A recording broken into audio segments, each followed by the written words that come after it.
Welcome to the intersection of technology, cybersecurity, and society. Welcome to ITSP Magazine. You're listening to a new The Hacker Factory podcast with hacker maker Phillip Wylie. You're about to discover what the role of a professional hacker entails, the different specializations it holds, and what it takes to learn and become one. Enjoy the conversation as Phillip and guests unveil the secrets of professional hacking, a mysterious, intriguing, and often misunderstood occupation. Knowledge is power, now more than ever. BugCrowd's award-winning platform combines actionable contextual intelligence with the skill and experience of the world's most elite hackers to help leading organizations identify and fix vulnerabilities, protect customers, and make the digitally connected world a safer place. Learn more at bugcrowd.com.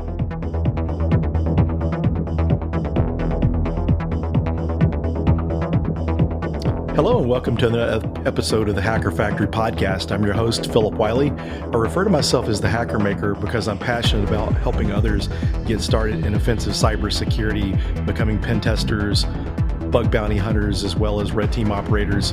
And each episode, I have a really interesting and unique guest.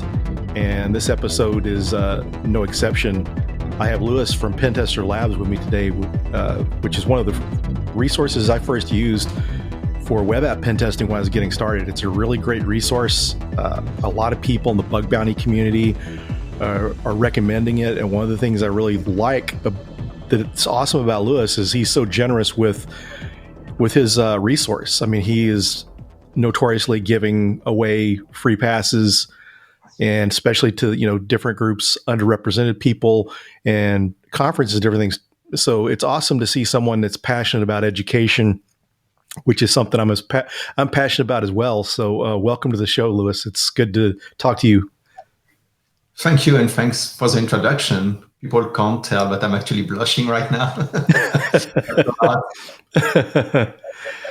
Yeah, so it's really an awesome resource you got there, and I really like the way that you've kept it up to date and keep adding new content, because the most difficult thing about finding resources is finding something that's up to date, because sometimes people build it, they don't update it, and it gets outdated. There's still some value, but not as much as something that's constantly being updated. So before we get into that, why don't you introduce yourself to our viewers, our listeners, so they can find out a little bit more about you. Okay, so my name is Louis Nyffenegger. I'm based in Australia, and I'm the founder, CEO, security engineer, content creator for Pentester Lab. So I got all these nice hats. I've been working on Pentester Lab since, I think, 2012. And 3-4 years ago, no, maybe 5 years ago now, I started like a paid version named Pentester Lab Pro. And then I kept growing it, and now it's becoming like a pretty big thing that people really enjoy and really like. And that's what I do. I'm really passionate about helping people and trying to get people either like from zero to becoming someone who can work as a pen tester, or even bringing people who are already pen testers to the next level. And for example, looking at things like code review or auth2 or things like that. So I'm really passionate about it, and everything AppSec, everything web pen testing or application security. So that's why I teach people this, and yeah. Oh, very good, very good. Could you share how did you get started? I mean, there's a lot of people listen to this podcast to find out how to get started, and those stories that people share are very helpful. So could you kind of tell us how you got your start? So I went like the academic path. So I went to uni, then I went to an engineering school in France. And when I started, so to enter the engineering school, I had to write a letter saying why I wanted to go there. And I wanted to be like an embedded system engineer. And then at school, I met someone who was really into security. And I start looking into security more and more, and got really passionate about it. And so I ended up doing my engineering school plus a master in security. And then I got like an internship in security in a pretty good consultancy in France, and worked there for a few years before moving to Australia. So I got like really one of the few academic paths for people my age, because at the time it was pretty rare to have like a master in securities, because they were very, very rare at the time. And academic path for me. Not sure it's the right way right now, but that's the way I did it.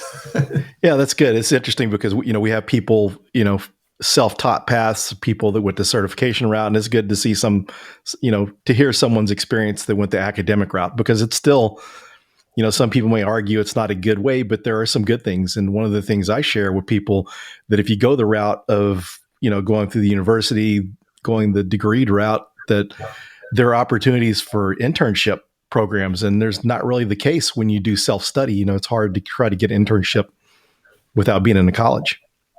Yeah, I think that's one of the things. I think there isn't a one path. There are multiple paths, and you need to find the one that works for you.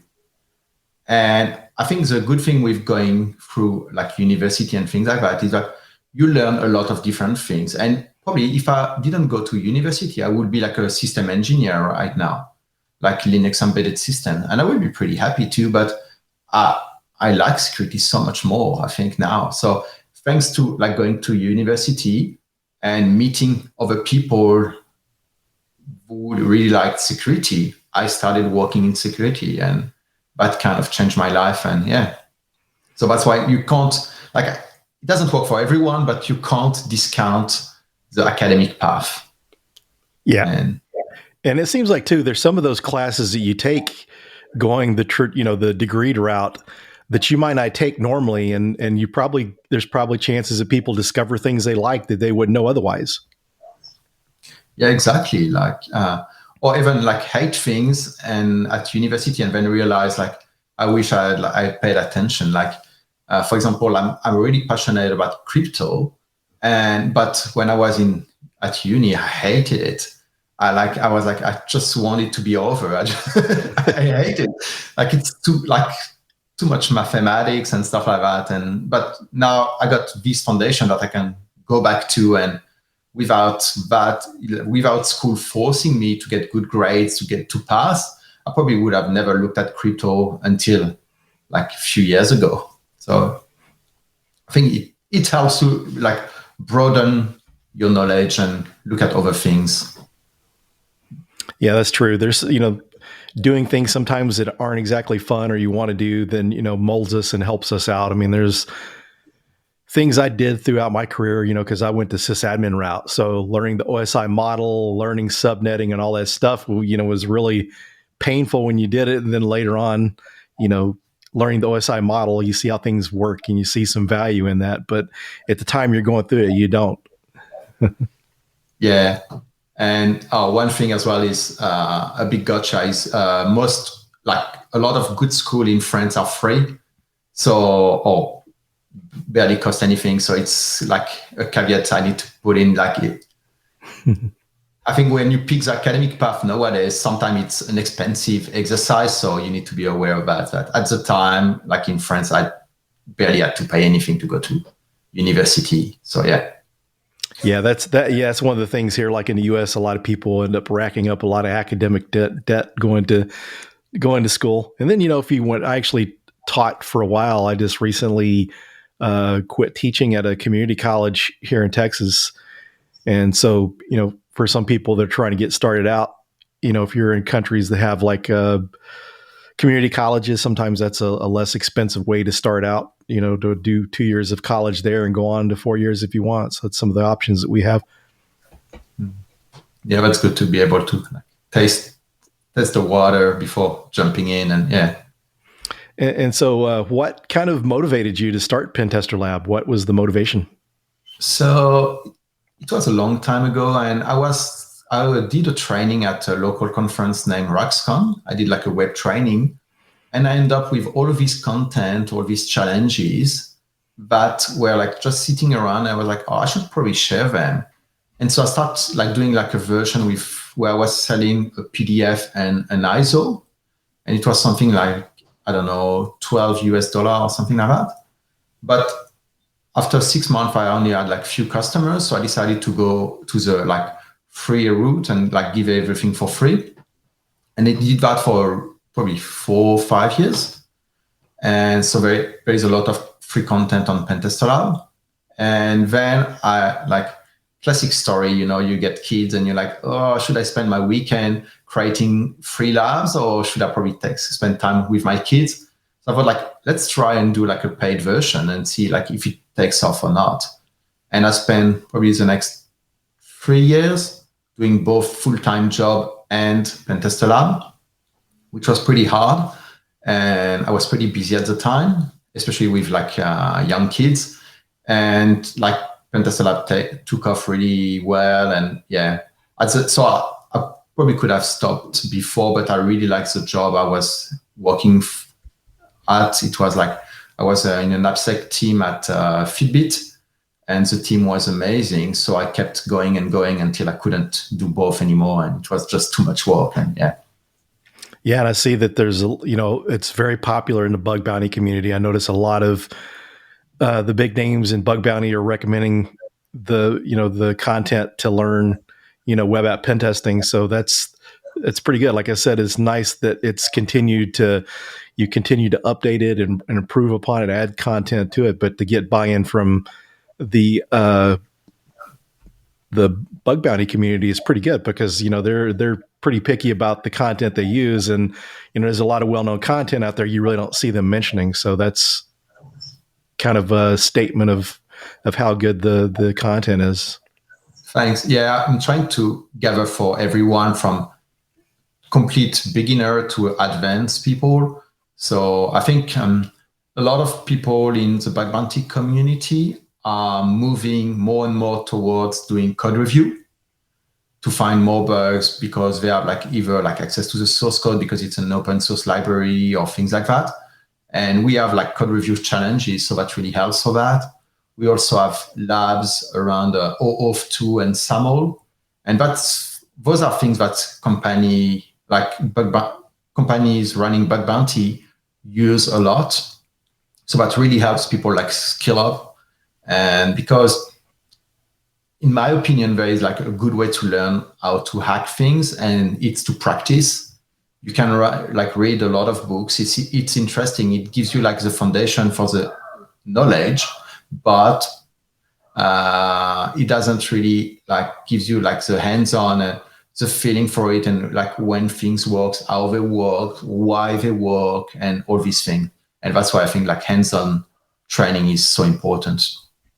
Yeah, I agree with that. And what's kind of interesting was while I was teaching, I was at a restaurant, and my server was asking me, he found out that I was teaching at a college, and he was asking me, why do my friends that have 2-year degrees have an easier time finding jobs than myself?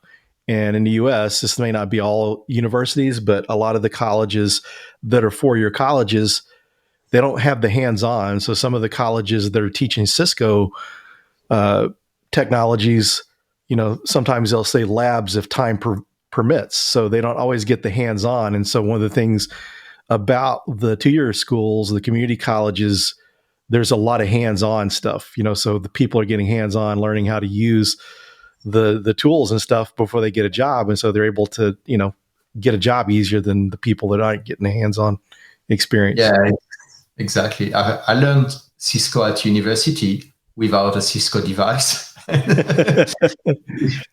which is pretty odd. And it's just like learning command and learning how it works and stuff like that. And yeah, I don't remember a lot of about this. I think, and that's because when you read books, often you learn the good path, like the perfect path, everything is working. The reality is like, you put a single quote instead of a double quote. You put your like text editor change like a quote with like one of these fancy quotes, and all these little details that you can only learn by doing things. And I think a good part of pen testing is understanding what is your mistake, or why things didn't work the way they were attending to work. Like, is it you that did something wrong? Is it your text editor? Is it the server that is vulnerable or not vulnerable? And trying to find all these little details and put them together to build a picture of what an issue may or may not be. I think that's where like hands-on can be beaten. Like there is no better way than getting your hand. And speaking of that too, just because thinking of bug bounties, you're finding bugs. So something gets updated to a different version that's in the book, you're not going to be able to predict what's going to happen. So hands-on is definitely needed. So for someone getting started out, what would you recommend? If someone was wanting to be a pen tester, what would you recommend? What would be your recommended path? I know you went the academic route, and so you know what you did. So from trial and error and your experience, what would you recommend for someone that was just getting started out?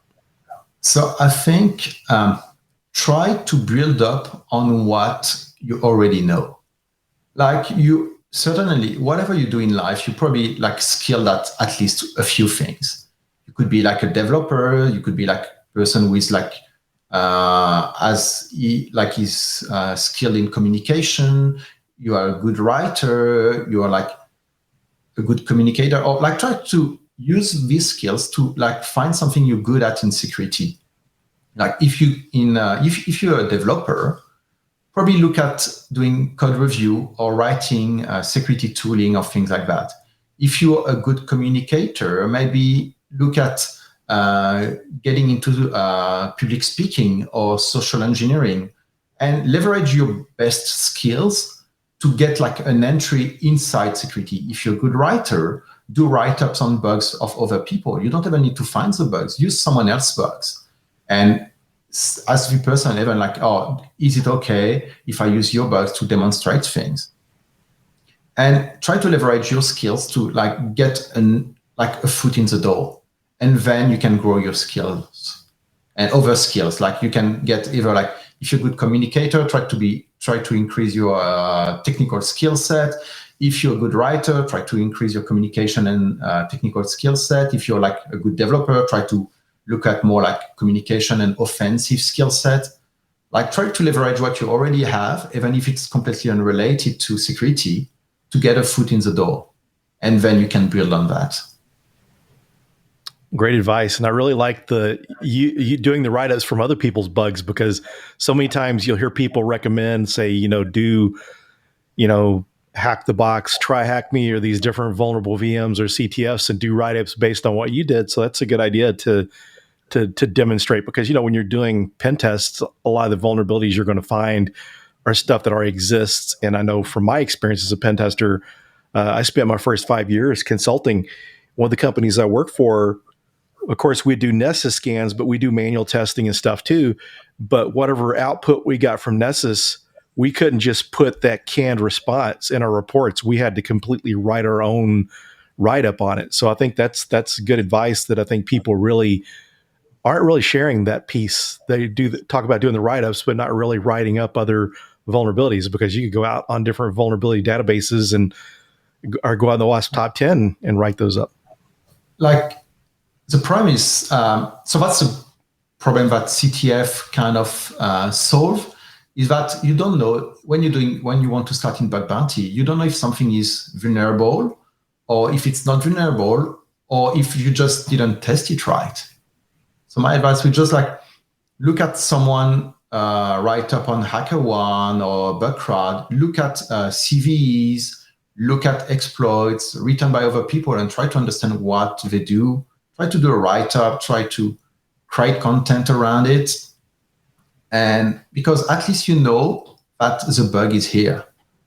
And most of the time, as you said, like most people doing pen testing, doing AppSec, doing red team, they're not finding new bug classes. They're just finding an instance of a bug class someone else found like 10 or 20 years ago. So you need to,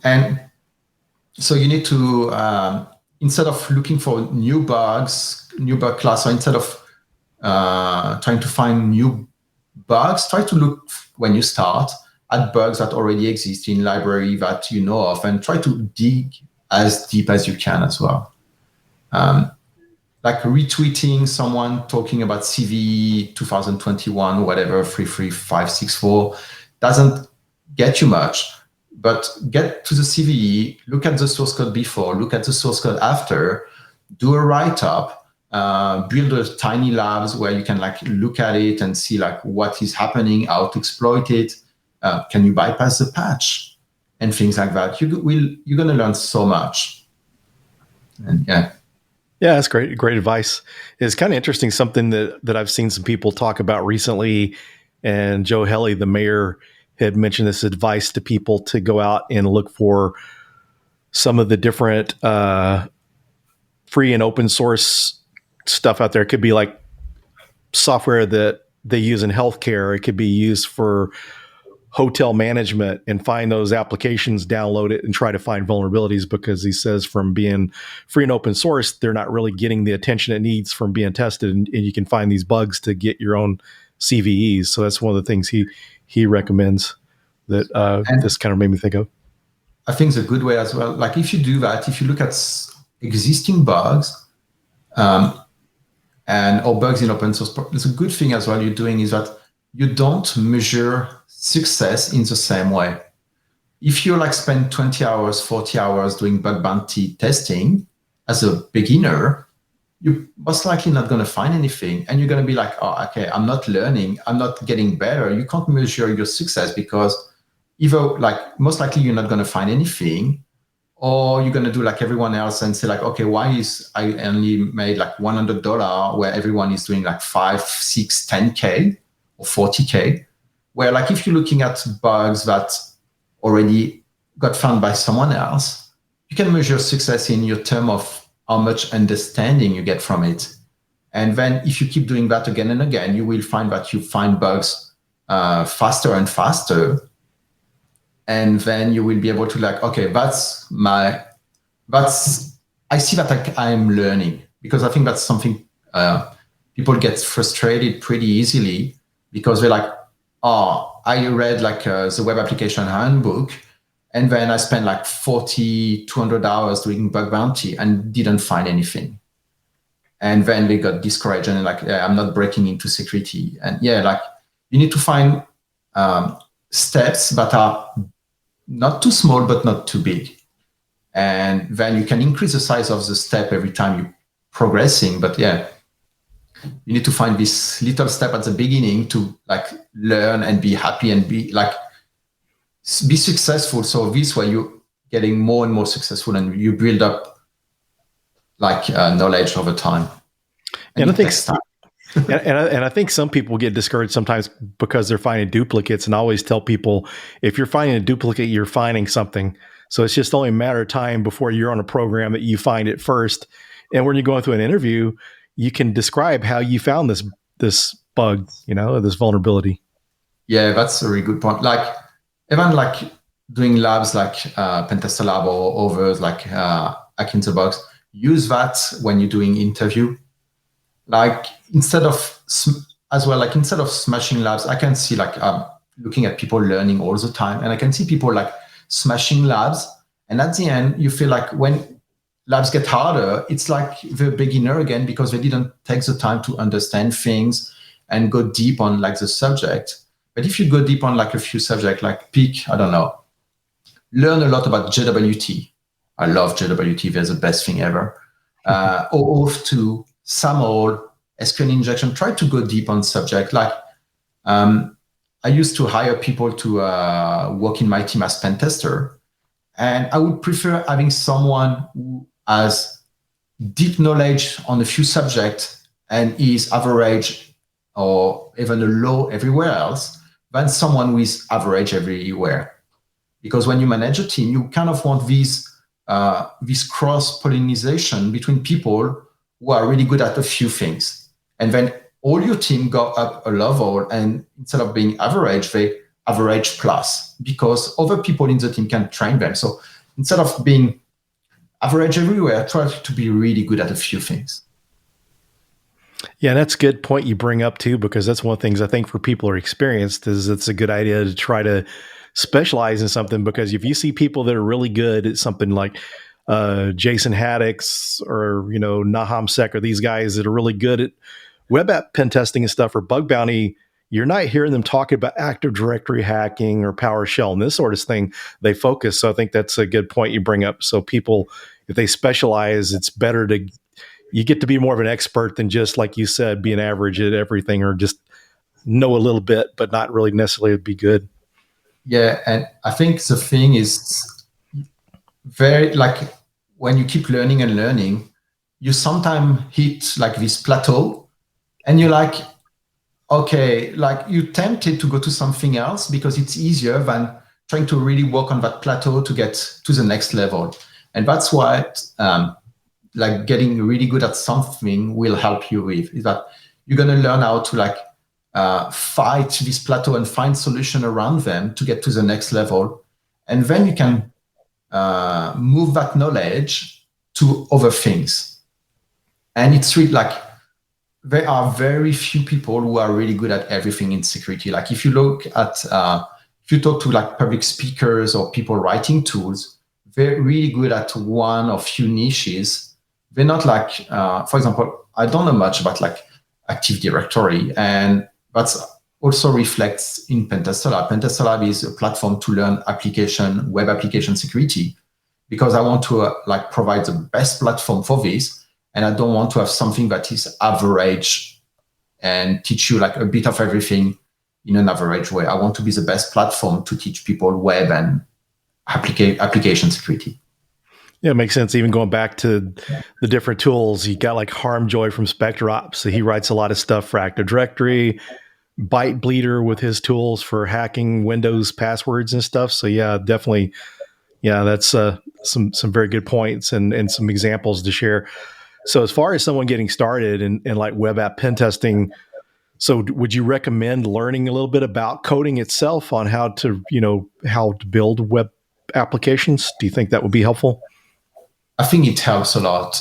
It's going to give you like a good idea of like how things work and a better understanding of the HTTP protocol. Because this way you will understand the security model of how like the client and the server communicate and what is done on what side. And it really helps as well, like, again, when you hit a plateau, to start doing code review or writing code. Again, same thing. Don't do what everyone does. A lot of people are like, okay, I'm going to spend like a week learning JavaScript, a week learning Golang, and then a week learning Python, and then a week learning Java. Try to get really good at one language, like really, really, really good. Like you can write complex code. You can write code without Googling stuff. Like I'm not talking like really like big things, but like if you're able to already like send an HTTP request, read and write files, and do basic like regular expression in a language, you're probably better than a lot of people if you can do that without Googling every error message or every function you're using. And that's going to speed you up, and then you're going to be faster and faster. And if you're faster to do things, you're faster to learn, you're faster to do everything. So try to work on your velocity as well. Like, yeah. Good advice. But coding, I think, like, I even recommend to my accountant to learn like how to do like Excel macro and stuff like that, because like I see so many people doing stuff that spending so much time. And like, learn like Unix 101 and learn like a bit of coding, and you're going to be so much faster in life. Like, and even unrelated to hacking, like even for my accountant, I remember like, those repetitive tasks, those things you're doing all over again that your accountant's doing for all his customers, all that time they could save. So that's like, good. That's why we have computers. It's not for Facebook. It's to automate stuff. Yeah, that's true. That's true. That's a good point. So as far as like, starting out with different tools, because, understanding how HTTP works allows you to use tools like OWASP Zap Easy or Burp Suite. Do you recommend starting out with those tools, or would you use something like the developer tools within the browser? What's a good place to start there? I think a proxy really helps you. I would start with Burp instead of Zap. For one reason is that the default view in Zap is a bit confusing because you're seeing like by default when you open both tools, I think Burp is a bit more intuitive than Zap, because Zap will show you like the real request where like the real request Zap is receiving, where Burp will show you the request your browser is sending as if it was accessing the website. And so I think Burp is a bit more intuitive. But yeah, I will totally start with a proxy. After a while, you really don't use proxy as much as you do. Like I use Burp a bit and Zap, but I often just curl or write a bit of script. But at the beginning, I think Burp is a good way to start. Like just get the free version and yeah. And thinking of those tools too, it seems like those tools have made it easy enough for people to be lazy, get used to using tools, because before you had Burp Suite, a lot of people were having to do more scripting to do certain things and didn't have a tool to rely on. Yeah. And like sometimes you get beaten and you're like, oh, I need to test this website, but Burp doesn't support this kind of like smart cards or things like that. And yeah, like back in the day, it was a lot harder to do all this testing. And yeah, Burp made this really easy, and Zap as well. And Cat at the time from Context, another proxy that doesn't exist anymore, I think. Yeah. But yeah, like it's a good time to learn hacking, because like when I started, like there wasn't much content, there wasn't much training, there wasn't much anything really. Like, yeah, it's amazing how it's increased like in the past 9 to 10 years. Because I started my first pen testing job in March of 2012. And so I was studying for the OSCP. Got Milk was one of the only few blogs out there that really shared information on study tips for the OSCP. And, there was limited content out there. So, now you've got all these different content creators that are creating these awesome content on YouTube, doing walkthroughs of these different training platforms and different vulnerable VMs. So it's a lot better now than what it was.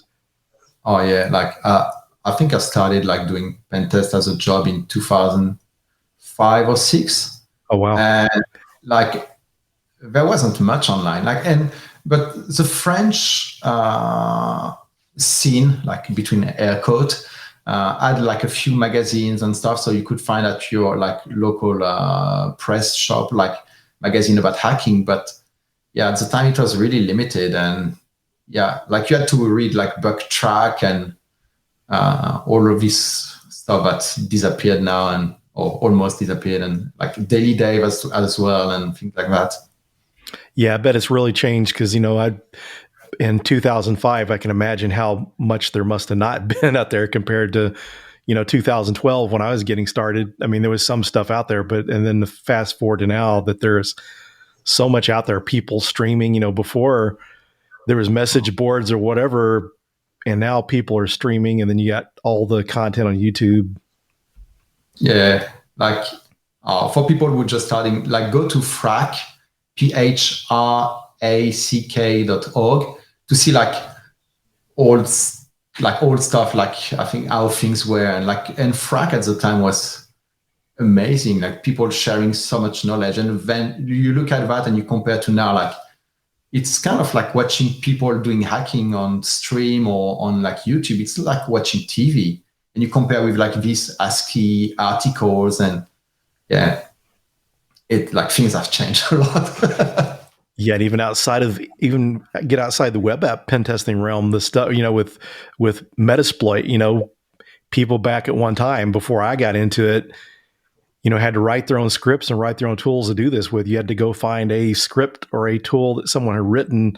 You just couldn't go into Metasploit and find these things. But yeah, where it's helpful to learn those stuff is you don't, if you're going to find O days, you've got to figure out how to do this stuff manually or other ways, because if the exploit don't exist, you have to find exploits, and then make sure like they weren't malicious, because people were releasing like fake exploits. And then even the time where like Metasploit was written in Perl.